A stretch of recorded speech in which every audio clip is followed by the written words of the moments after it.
What's up, guys? Justin with Bite and Fight Angler. I just wanted to do a quick recap of the baits that I used and the fish that I caught, where I caught them at.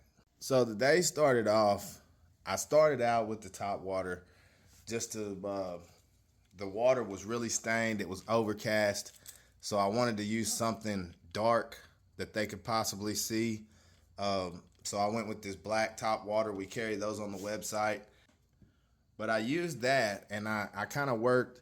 I was swapping between that and this Twitch bait here. This thing has great action. You can also get this on the website as well. But I was switching between those two because I was seeing a lot of top blow ups. So I threw the top water. I couldn't get a bite. I threw the Twitch bait thinking maybe they were just below subsurface and I was just going to work the Twitch bait. I worked it slow. I worked it fast, let it hit those different strike zones. Still no bites. So I swapped over first to what paid me last time out there, and that's this blue crab jawbreaker. So I had that on and I fished it for quite a while, still no bites. And I just couldn't figure it out, so I went with the blue crab haymaker, thinking, well, maybe they need the water was really murky. Maybe they need to feel the bait. Still no bites. Don't know what it was. I don't know if it was they could see that chartreuse tail better than they could see the orange or what it was. But this one here, the Texas Roach Jawbreaker, was the ticket today, and I threw all 5 of these baits at them. That was the only thing they would bite, and I did different. I reeled it in differently. I reeled it fast sometimes. I reeled it slow sometimes. It's really soft mud, so even that 1/8 ounce jig head, if you let it sit, it'll kind of go down into the mud. So I was trying to keep it from doing that, but I still wanted to bump bottom a little bit. I actually caught one. Well, I got him to the boat. He went up in my drive and broke my line.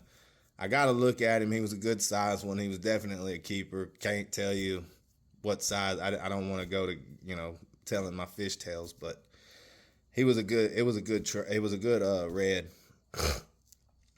The second red, I didn't measure him. I would say that he was probably 18, 19.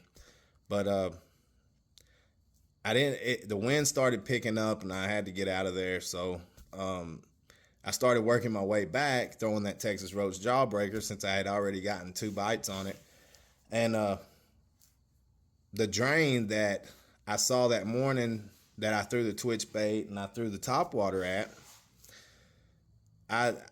the shorelines of this place are just pretty much solid oysters. So when I saw that drain, I wanted to throw top water and Twitch baits so that way I wouldn't get hung up in the oyster because I couldn't see it. Well, at the end of the day, I was kind of, working my way in, and I was just looking for a couple more bites on my way in, and I decided, screw it, I'm gonna throw it at it and bounce the bottom. If I get hung up, I'll just break it off and call it a day. Well, there's about 50 yards of, I don't think it's really, really hard or soft mud, but I was bouncing bottom, and when I would reel it in, I didn't see anything on the bottom or on the jig head to tell me that it was sinking into the mud like it does back in the other spot where I was catching those reds. So I was thinking maybe a flounder right there, but there's a drain that comes out into this little 50-yard stretch, and so I was just kind of bouncing it thinking, I fished this place 50 plus times and never knew that there was a spot like that. So that just goes to show you, learn your areas, because now, I caught that 19-inch trout off of that one spot, busting that was busting that bait in that drain, and it could have been more than just that one because they were busting early this morning, and I caught that one at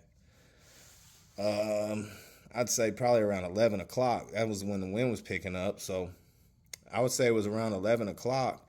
And I'm pretty sure he didn't hang around there and bust bait for 3 hours. So I don't know. He might have. So, but I really think that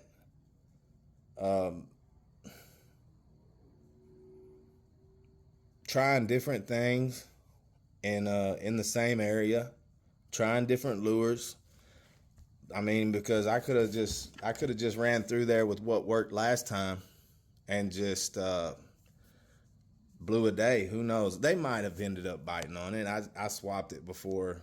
I had made it so far down that area that by then I should have gotten a bite. And as much as I fished this place, I know I should have gotten a bite. So that's why I switched it up. And then I could have called it a day on that one and, oh, they ain't biting. But I switched it up again and found a color that they seem to either be able to see better or something. Or maybe there just wasn't fish in the other two areas or the other areas that I was fishing on the way out there to it. But I did find those couple of bites. That was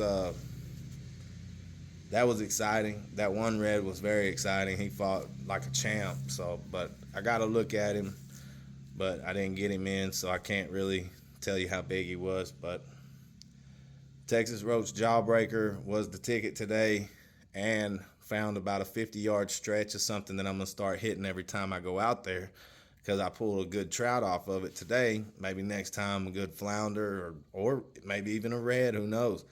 But the area that I caught that trout in is where I normally catch trout, but I catch them more in the middle, not on the bank line, because I never fished the bank line due to thinking there was oyster.